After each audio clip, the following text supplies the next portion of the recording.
अस्सलाम वालेकुम, मैं हूँ तायरा फुरकान फ्रॉम ट्रेडिशनल केक्स। उम्मीद है आप सब खैर खैरियत से होंगे। मैं भी अल्हम्दुलिल्लाह बिल्कुल ठीक हूँ। आज मैं आप लोगों के लिए एक बेसिक सी रेसिपी लेकर आई हूँ। अब तक तो काफ़ी हैवी कस्टमाइज़ेशन वाले काम आप लोग देख चुके हैं मेरे चैनल पे, लेकिन मैंने सोचा कि कुछ बेसिक भी हो जाए।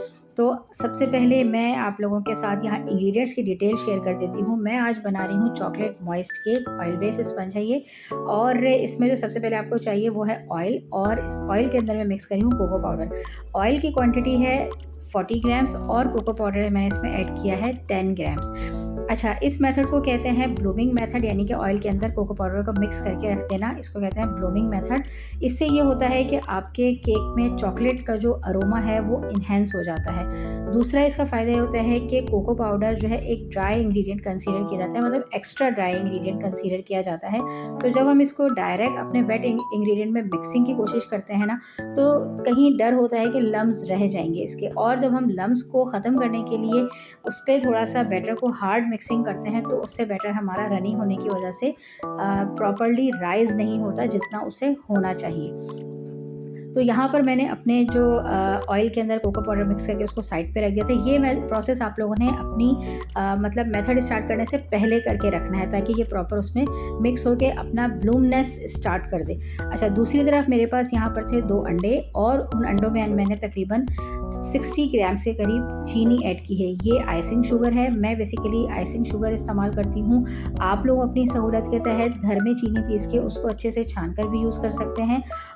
मुझे थोड़ी सहूलत रहती है आइसिंग शुगर इस्तेमाल करने से, तो इस वजह से मैं आइसिंग शुगर करती हूँ। अदरवाइज़ आप घर की पिसी हुई चीनी इस्तेमाल करें, आपको वो कन्वीनियंट है। आइसिंग शुगर थोड़ी सी कॉस्टली होती है एज़ कम्पेयर टू जो नॉर्मली हम घर में चीनी पीस के इस्तेमाल करते हैं। रेसिपी पे कोई फ़र्क नहीं आएगा। हाँ, जो दानेदार चीनी होती है वो आप लोगों ने इस्तेमाल नहीं करनी। उसका नुकसान क्या होगा कि उसके दाने केक के बैटर में नीचे बैठ जाएंगे, और वो स्पंज जब आप निकालेंगे तो वो नीचे से सारा का सारा स्पंज के दाने की वजह से स्पंज जल जाएगा। तो बस ये इस चीज़ का ख्याल रखना है।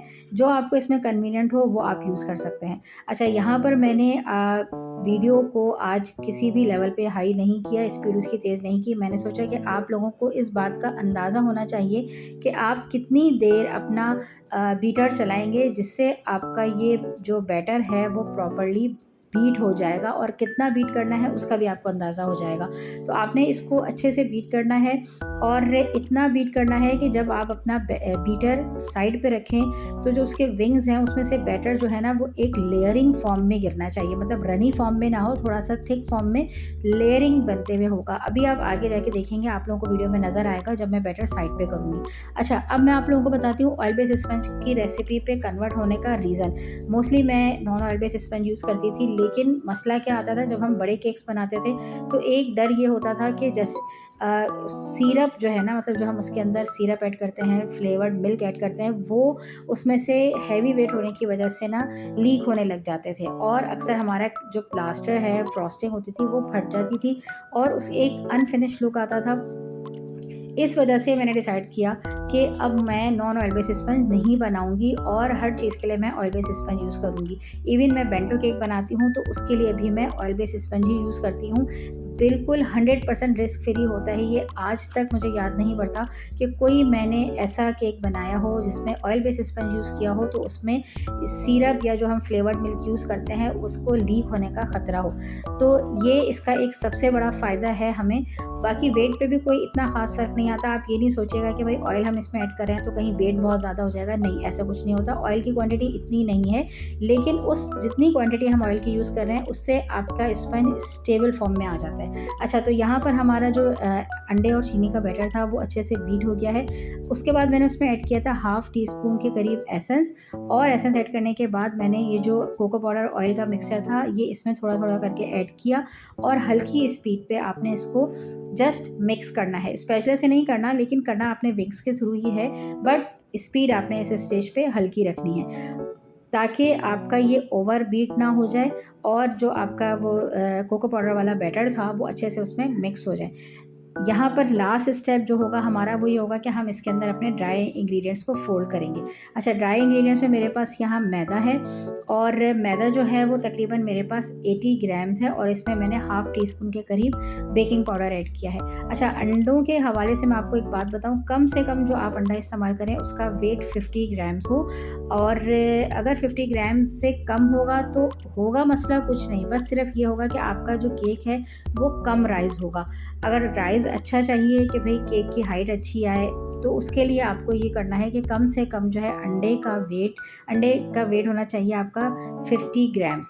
अच्छा, दूसरा मैं ये आपको बता दूँ कि यहाँ पर मैं कर रही हूँ अपने जो ड्राई इंग्रीडिएंट्स हैं उसको फ़ोल्ड कर रही हूँ। बिगिनर्स हैं उनके लिए मेरी एक टिप है कि आप कम से कम 3 बैच में ड्राई इंग्रीडिएंट्स डाल के फ़ोल्ड कीजिएगा। अदरवाइज़ अगर लम्स आ गए, आपसे वो हैंडल नहीं हुआ, तो ये आपका बैटर प्रॉपर्ली राइज़ नहीं होगा।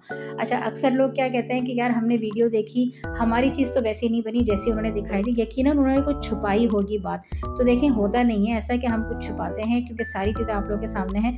बस फ़र्क ये होता है कि तजुर्बे से बहुत सारी ऐसी चीज़ें हमें पता चल जाती हैं जो पहली बार काम करने से आपको नहीं आती। चाहे मैं भी कोई नई रेसिपी बनाऊँगी तो यकीनन वो पहली बार में हमेशा अच्छी नहीं बनती। तो ये कुछ टिप्स होती हैं कि जो हम चाहते हैं कि आपको पूरा प्रॉपर तरीके से समझा दें कि आपने हार्ड मिक्सिंग नहीं करनी, बहुत हल्के हाथ से भी मिक्स नहीं करना, बहुत देर तक भी इसको मिक्सिंग नहीं करनी। बस आप लोगों को आहिस्ता-आहिस्ता जब ये काम करते रहेंगे, केक बनाते रहेंगे, तो अंदाज़ा हो जाएगा कि किस स्टेज पे जाके आपकी परफेक्शन आ रही है। यहाँ हमारा बैटर बन के तैयार हो चुका है। इसको मैंने अपने 6/3 इंच के पैन में पोर कर दिया है। अब मैं इसको अच्छे से टैप करूँगी ताकि इसमें जो भी एयर बबल्स हैं वो निकल जाएँगे। मैं बेसिकली पतीले में बेकिंग करती हूँ, तो इसको मैंने अच्छा पहले मैंने अपने पतीले को प्री हीट करने के लिए पहले ही रख दिया था जब मैंने ये वीडियो बनानी स्टार्ट की थी, यानी कि जब बेकिंग प्रोसेस स्टार्ट किया था। उसके बाद मैं इसको तकरीबन 18 से 20 मिनट तक लो टू मीडियम फ्लेम पे बेक करूँगी, और उसके बाद जब मैंने निकाला है तो इसमें देखें, आप लोगों को टूथपिक डाल के दिखा रही हूँ कि ये बिल्कुल क्लीन निकली है। इस स्टेज पर आपका स्पंज बिल्कुल तैयार है। आप इसको ठंडा करें, इसकी क्रम कोट करें और इसकी फ्रॉस्टिंग करके खूबसूरत सा केक तैयार कर दें। उम्मीद है आप लोगों को इसकी सारी बातें समझ आई होंगी। कुछ समझना हो, कुछ पूछना हो तो आप कमेंट सेक्शन में मुझे मैसेज करके पूछ सकते हैं।